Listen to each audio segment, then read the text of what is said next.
ஆரோக்கியமான வாழ்வு சேனல் மூலமாக உங்களை மீண்டும் சந்திப்பதில் மகிழ்ச்சி. இன்னைக்கு நம்ம பண்ண போகிறது வாழைப்பூ முருங்கைக்கீரை பொரியல்.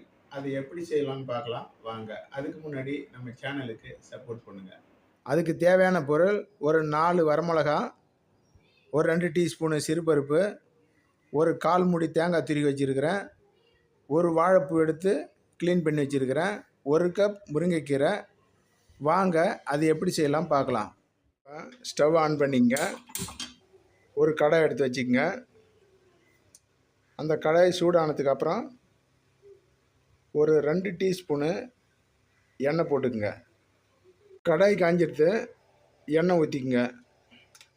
ஒரு 2 டீஸ்பூன் எண்ணெய் ஊற்றினா போதும். இதுக்கு நிறைய எண்ணெய் தேவையில்லை. எண்ணெய் கொஞ்சம் காயிட்டும்.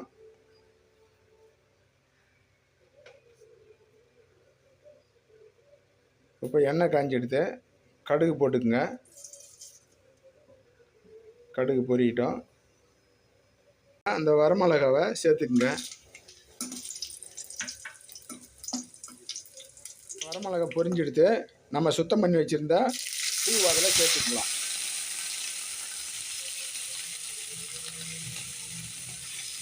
இப்போ பூ போட்டு ஒரு 2 நிமிஷம் நல்லா கிண்டி விடுங்க. 2 நிமிஷம் நல்லா கிண்டி விடுங்க. நிமிஷம் ஆகிடுது. இப்போ நம்ம எடுத்து வச்சிருந்த சிறுபருப்பை அதோட சேர்த்துக்கலாம். சிறுபருப்பு அதோட சேர்த்துக்குங்க.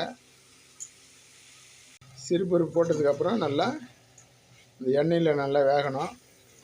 கிண்டி விடுங்க. அப்படியே கொஞ்சம் பூ நல்லா வேகணும். கிண்டி விட்டாச்சு.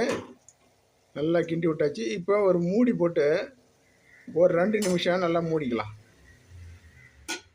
திறந்துக்கலாம். பாருங்கள், நல்லா வதங்கிடுச்சு. வாழைப்பூ நல்லா வதங்கிடுச்சு. ஒரு கிண்டி விட்டுடுங்க.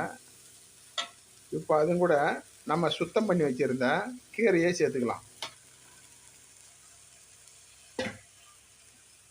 கீரையும் போட்டு ஒரு ஐட்டம் நல்லா மிக்ஸ் பண்ணிக்கலாம். கீரையும் வாழைப்பூவும் நல்லா மிக்ஸ் ஆகணும். நல்லா கீரை நல்லா மிக்சிங் ஆகிற வரைக்கும் கிண்டுங்க. கிண்டிட்டு இப்போ அதுக்கு தேவையான உப்புக்கு நம்ம சேர்த்துக்கலாம். உங்களுக்கு தேவைக்கேற்ற உப்பு சேர்த்துக்குங்க. உப்பு சேர்ந்து ஒரு கிண்டி விடுங்க. கல் உப்பு சேர்த்திங்கன்னா உங்களுக்கு இன்னும் நல்லது. கல் உப்பு தான் நம்ம சேர்த்துக்கணும். நல்லா கிண்டி விடுங்க. கிண்டி விட்டாச்சு. ஒரு 2 நிமிஷம் மூடி போட்டு மூடிக்கலாம். நல்லா வேகட்டும். அப்போ தான் நல்லா வேகும். 2 நிமிஷம் வெயிட். 2 நிமிஷம் எடுத்து திறந்து பார்த்துக்கலாம். இப்போ நீங்கள் அடி பிடிக்காத மாதிரி நல்லா கிண்டி விட்டுக்குங்க. அப்படியே விட்டிங்கனாக்கா, ஏன்னா நம்ம தண்ணி சேர்க்கலைன்றதுனால அடி பிடிச்சிரும். அதனால் நீங்கள் எடுத்து கிண்டி விட்டுக்குங்க.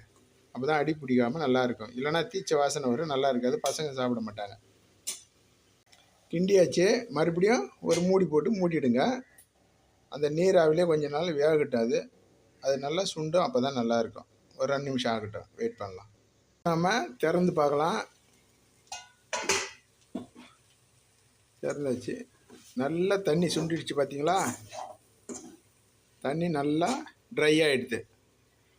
இப்போ நம்ம தேங்காய் துருக்கி வச்சுருந்தோமே, அதை எடுத்து அப்படியே போட்டுங்க. மேலே அப்படியே தூவிக்குங்க.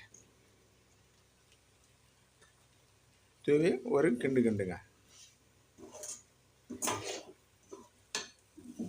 இப்போ உங்களுக்கு வாழைப்பூ கீரை பொரியல் ரெடி ஆகிடுது. இப்போ நீங்கள் ஸ்டவ் ஆஃப் பண்ணிக்கலாம்.